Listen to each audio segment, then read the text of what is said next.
C'est le réseau des journalistes pour la promotion de la santé sexuelle et reproductive qui a organisé cet atelier de 2 jours, soit du 23 au 24 mars 2025, sous l'appui financier et technique de MSAI.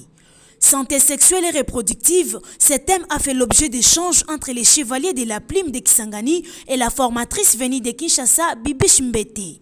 Cette femme journaliste à la RTNC Kinshasa est coordonnatrice nationale du réseau des journalistes pour la promotion de la santé sexuelle et reproductive, a donné les raisons qui poussent son organisation à former ses confrères sur la santé sexuelle et reproductive.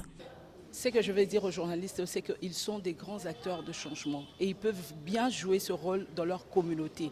Mais les journalistes de Kisangani, de la Chopo, comme tous les journalistes en général, rencontrent beaucoup de défis, notamment le défi lié à l'information. Il y a beaucoup de journalistes qui voudraient bien exercer leur métier comme il faut, mais ils sont limités, ils ont peut-être des connaissances limitées par rapport à certaines questions, notamment les questions de santé sexuelle et reproductive. Et par conséquent, ils ne savent pas défendre ces questions dans leur communauté, ils ne savent pas proposer des sujets et faire un travail de qualité. Alors nous sommes venus parce que nous avons voulu outiller les journalistes de cette contrée en matière de santé sexuelle et reproductive. Plusieurs matières ont été dispensées aux journalistes lors de cette formation afin de renforcer leurs capacités sur les différents problèmes liés à la santé sexuelle et reproductive ainsi que leurs conséquences en RDC.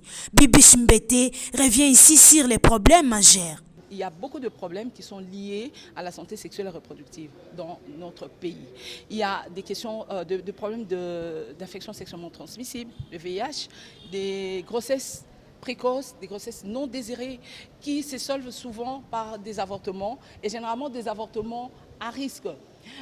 Vous savez, nous avons parlé des questions de droit ici, nous avons parlé de la loi, nous avons parlé du cadre légal qui régit les questions de santé sexuelle et reproductive, notamment des questions d'avortement, parce que les avortements, ça constitue une des causes principales de la mortalité maternelle dans notre pays. Les RJSSR attendent des journalistes d'être les acteurs du changement. Alors nous attendons de vous que vous soyez des acteurs de changement dans votre communauté pour qu'il n'y ait plus, sinon en tout cas qu'il y ait la réduction de cas de décès maternels dus aux avortements à risque dans votre contrée. Notez que plusieurs organes de presse de Kisangani étaient représentés dans cet atelier.